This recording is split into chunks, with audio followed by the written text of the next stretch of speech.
வரஹ்மத்துல்லாஹி வபரகாத்துஹு. அல்ஹம்துலில்லாஹ்.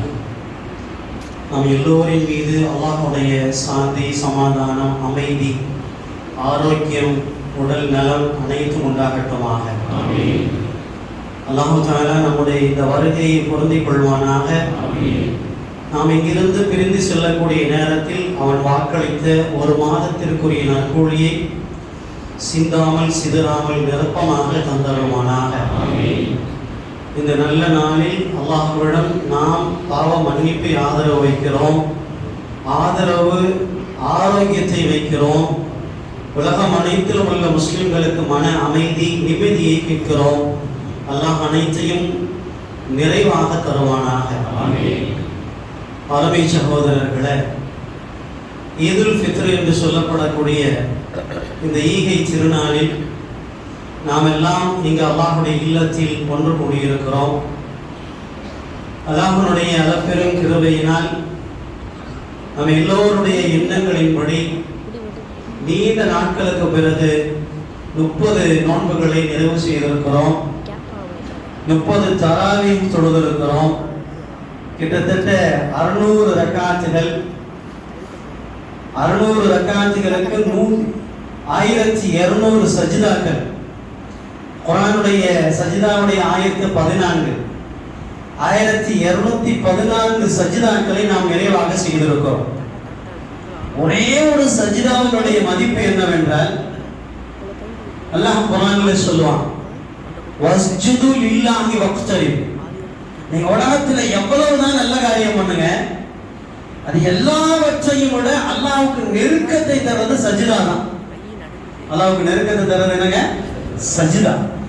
தொழுகையிலேயே எத்தனையோ நிலை இருக்கிறது. நின்று தக்பீர் கட்டி நிற்கிறோம், குனிந்து ருக்கு செய்கிறோம், அத்தஹியாத்தில் அமர்கிறோம். இது போன்ற எத்தனையோ நிலைகள் இருக்கிறது. ஆனால் அல்லாஹ் ரொம்ப க்ளோஸா நம்மள்ட்ட வர்றது சஜிதா. அப்ப சுமார் 1214 சஜிதாக்கள் உபரியாக செய்திருக்கிறோம். மற்றதெல்லாம் வருஷம் பூரா, இஷா வித்ர் எல்லாம் வருஷம் பூரா தொழுகிறோம். இந்த தராவீஹ்ல மட்டும் 1214 சஜிதாக்கள் அதிகமாக செய்திருக்கிறோம். அல்லாஹ் நாடினால் இந்த ஒண்ணு போது நம்முடைய வாழ்க்கையில அல்லாஹ்வுடைய நெருக்கமாகிறது. அல்லாஹ் நசீபாக்குவானாக. எவ்வளவு பெரிய மகத்தான விஷயத்தை செஞ்சிருக்கோம். அது மட்டும் இல்ல, இன்றைக்கு நாம் இங்க இருக்கக்கூடிய 100% பேருமே சதக்கத்துல் ஃபித்ர் கொடுத்திருக்கிறோம். சதக்கத்துல் ஃபித்ர் கொடுத்தா தான் அந்த பெருநாள்.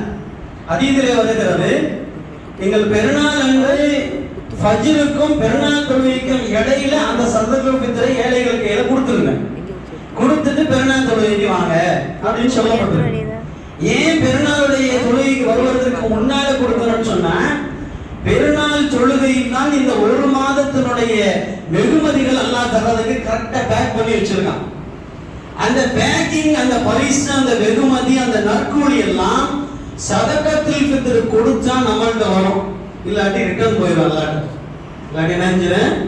அல்லாஹ்வுடமே அந்த வெகுமதிகள் திரும்ப சென்று விடும் என்பதாக ரசூலுல்லாஹி ஸல்லல்லாஹு அலைஹி வஸல்லம் சொல்லி இருக்கிறார்கள்.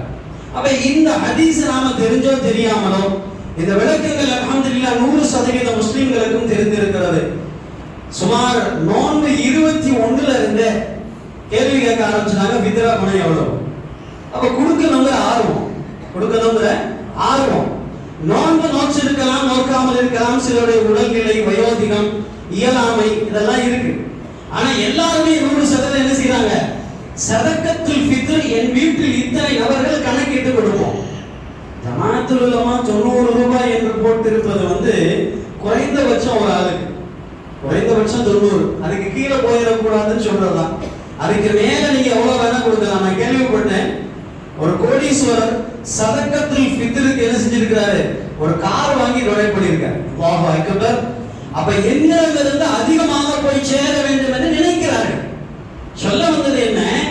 100% பேரும் தான் தனக்கு அடுத்தவங்கள்ட்ட அந்த சதக்கத்துல் ஃபித்ரை கொடுத்துட்டு தான் இங்க உட்கார்ந்துருக்கோம். அப்ப இந்த பெருநாள் என்பது நான் எனக்கு அப்படிங்கிறது அல்ல. எல்லாருடைய மனசோடு சேர்ந்து, எல்லாருடைய சந்தோஷம், எல்லாருடைய மன நிறைவு. இல்லையே, என்னால் கொண்டாட முடியவில்லையே என்ற ஏக்கம் ஒரு நபர் கூட இருக்கக்கூடாது. அப்படிப்பட்ட உயர்ந்த நோக்கத்தில் தான் இந்த சதகத்துல் ஃபித்ர் ஏற்படுத்தப்பட்டது. அல்ஹம்துலில்லாஹ், நம்முடைய உம்மத் இன்றைக்கு 100% சதகத்துல் ஃபித்ரை கொடுத்து விட்டு தான் வந்திருக்கிறோம். இதுல இன்னொரு விஷயத்தை பாருங்க, வாங்குறவங்க சிரிப்பாங்க. அவங்க என்ன செய்வாங்க, நீங்க ஒரு சதகத்துல் ஃபித்ரை யாரோ ஒரு நபரை தேர்ந்தெடுத்து கொடுக்குறீங்க, கொடுக்கும்போது அவங்களுடைய முகத்துல ஒரு புன்னகை வரும். அதை விட கொடுக்கிறவர் ஒரு சிரிப்பு சிரிப்பார். இந்த சிரிப்பு அல்லாஹ் விரும்புறான். ஹதீஸ்ல வருது, வாங்குற கரத்தை விட கொடுக்கும் கரம் மேலானது. வாங்குற கரத்தை விட சில பேருக்கு கொடுக்கிறதுலே இன்பம், சில பேருக்கு கொடுத்துக்கிட்டே இருக்கிறதுலே மனசு நிறைஞ்சு வாய் முகம் சிரிச்சு அப்படியே சிரிச்ச முகமா கொடுத்துக்கிட்டே இருப்பான். அப்படி கொடுப்பதில் இன்பம் காணக்கூடிய உம்மத் உலகத்துல ஒண்ணு இருக்குன்னு சொன்னா அது உம்மத்தி முஹம்மதியா ஸல்லல்லாஹு அலைஹி வஸல்லம் மட்டும்தான். வேற எந்த சமுதாயத்திலையும் கொடுக்க சொல்லி வலியுறுத்தவே இல்லை. தர்மம் செய்யுங்கன்னு சொல்லுவோம், கொடுக்கிறானா கொடுக்க மாட்டானா பார்க்க மாட்டோம். இங்கே தர்மம் கொடுக்கப்பட்டால் தான் பெருநாள் என்று சொல்லப்பட்டிருக்கிறது. வேற எந்த மார்க்கத்திலாவது இருக்கான்னு பாருங்க, வேற எந்த சமுதாயத்திலையும் அது இல்லை. ஏதோ போனோம் வழிபட்டோம், கோயிலுக்கு போனோம், ஏதோ வழிபாடு தலத்துக்கு போனோம், நம்முடைய கடமை நிறைவேற்றினா வந்தோன்னு இருப்பாங்க. தர்மம் செய்தால்தான் உன்னுடைய வழிபாடு ஏற்றுக்கொள்ளப்படும் என்று எந்த மார்க்கத்திலையும் சொல்லப்படல. அப்ப என்னுடைய மார்க்கம் எனக்கு கீழ் வறுமையில் இல்லாமையில் யாருமே இருக்கக்கூடாது என்று நினைக்கிற உன்னதமான மார்க்கம். பெருமானா ஸல்லல்லாஹு சொல்லுவாங்க, இந்த முஸ்லிம்கள் எப்படி இருக்கணும்னு சொல்லி 2-3 வார்த்தையில சொல்லுவாங்க. முதல்ல சொல்லுவாங்க, அல் முஃமினு கல் புனியான், கட்டிடங்களை போலன்னு சொல்லுவாங்க. ஒரு கட்டிடம், ஒரு கட்டிடத்துல எத்தனை பேர் அதுல சேர்ந்து செயல்படுறாங்க? முதல்ல ஒப்பந்தக்காரர் கான்ட்ராக்டர், அதுக்கு அடுத்து பொறியாளர் இன்ஜினியர், அதுக்கு அடுத்து இந்த கம்பி கட்டுறவங்க, அடுத்து கட்டடம் கட்டுறவங்க, கொச்சனார், மேஸ்திரி, சித்தாள் என்று படிப்படியாக எத்தனை நபர்கள் அதிலே சேர்க்கிறார்களோ அத்தனை பேருடைய உள்ளம் ஒன்றுபட்டாதான் கட்டடம் சரியா இருக்கும். அதுல யாராவது ஒருத்தருக்கு இடையில கருத்து வேறுபாடு, இவன் என்ன சொல்றது நான் என்ன கேட்கிறது, கட்டடம் விளங்காது, கட்டடம் விளங்காது. இதே போன்று கட்டிடத்தில் இன்னொரு உதாரணம், அதுல இருக்கிற ஒவ்வொரு பகுதியும் இன்னொரு பகுதிக்கு வலு சேர்க்கிறது.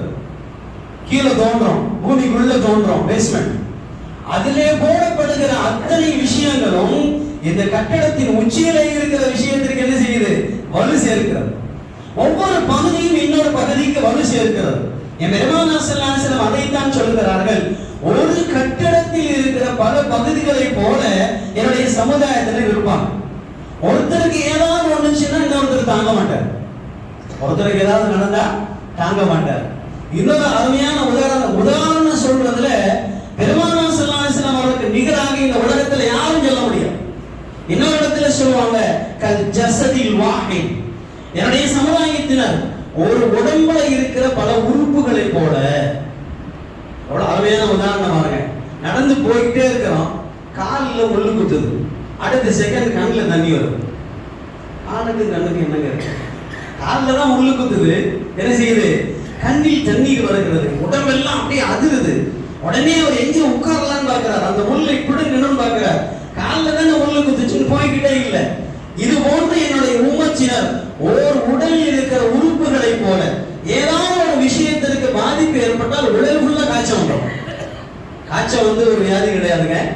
காய்ச்சல் இன்னைக்கு மருத்துவர்கள் சொல்கிறார்கள், உங்கள் உடலில் இருக்கிற குறைகளை வெளிப்படுத்துறதுக்கு அல்லாஹ் கொடுத்திருக்கிற அமைப்பு. ஆனா அந்த காய்ச்சல்ல ஏகப்பட்ட வெரைட்டிஸ் இருக்கு. என்ன காய்ச்சல் கண்டுபிடிக்கிறவங்களும் இவருக்கு டிக்கெட் வந்துருது. அப்படிதான் இருக்கு. என்ன காய்ச்சல்? காய்ச்சல் தாங்க, மர்ம காய்ச்சல் சொன்னா என்ன மர்ம காய்ச்சல்? அப்ப காய்ச்சல் என்பது உங்கள் உடலில் இருக்கிற குறைபாட்டை வெளியிலே காண்பிப்பதற்காக உள்ள ஒரு மெடிக்கல் சிம்டம்ஸ். அப்ப ரசூலுல்லாஹி ஸல்லல்லாஹு அலைஹி வஸல்லம் சொல்றாங்க, உங்களுடைய உடல்ல ஏதாவது ஒரு பகுதியில குறை ஏற்பட்டால் மற்ற உறுப்புகள் எல்லாம் சேர்ந்து என்ன செய்யுது? லேசா வயிற்று வலி, சாப்பிட மாட்டார், படுத்துருவார், உடம்பு முழுக்க. அதனால என்ன செய்கிறது?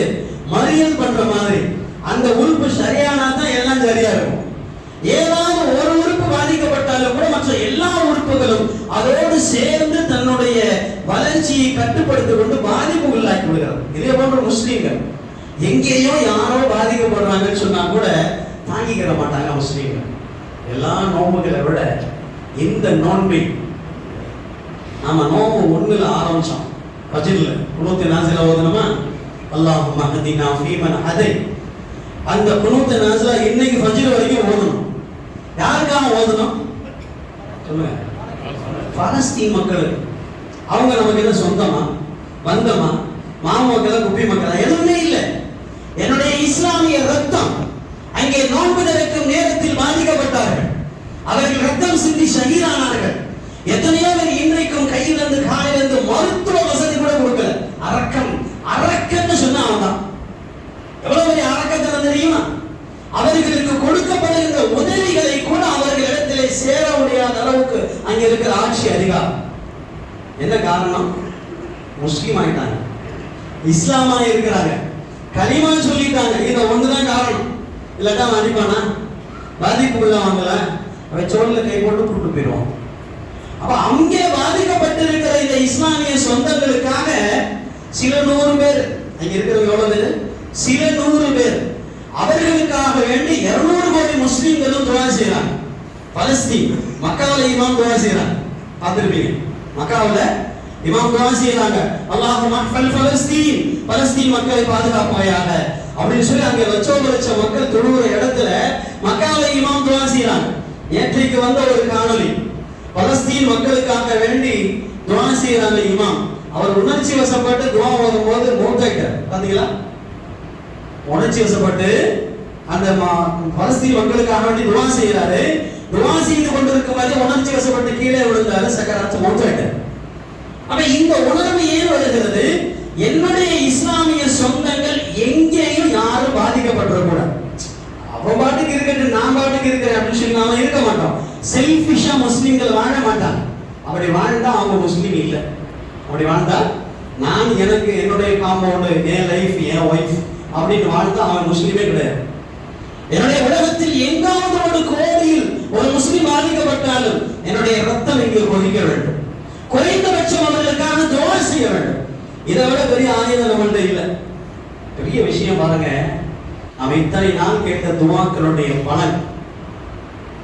அங்கே காசாவினுடைய எல்லையில் நூற்றுக்கணக்கான வாகனங்கள் நிறுத்தப்பட்டிருந்தது. சர்வதேச லெவல்ல இருந்து எல்லா நாடுகள்ல இருந்து போன உணவுகள், உடைகள், மருந்துகள் எல்லாம் நிறுத்தி வச்சிருந்தாங்க. உள்ள போகக்கூடாதுன்னு அங்கே நிறுத்தி வைக்கப்பட்டிருந்தது. 27க்கு அப்புறம் எத்தனை பேர் அழுது துஆ செஞ்சிருப்பாங்க? எத்தனை பேர் உண்மையிலேயே வெடிச்சு அழுது இருப்பாங்க? அந்த துஆக்களின் பிரதிபலனாக அந்த இஸ்ரேலுடைய பிரதமருக்கு மனதில் ஈரம் சுரந்து ஒரு 350 ட்ரக்கு உணவு, மருத்துவம், அந்த விஷயங்கள் உள்ள போறதுக்கு அனுமதி கொடுத்தான். அந்த வாகனங்கள் உள்ள போகுது. வாகனம் நம்ம டாடா ஏசி கிடையாது. ஒவ்வொரு வாகனமும் கிட்டத்தட்ட 50-60 வீல் உள்ளது. பெரிய பெரிய ட்ரெய்லர். 350 வாகனம் உள்ள போச்சுன்னா அதுல எவ்வளவு உணவு, எவ்வளவு மருந்துகள் இருக்கும், அதெல்லாம் உள்ள போகுது. பலஸ்தீன் மக்கள் ஆனந்த கூச்சலிட்டு அல்லாஹு அக்பர் என்று சொல்லுகிறார்.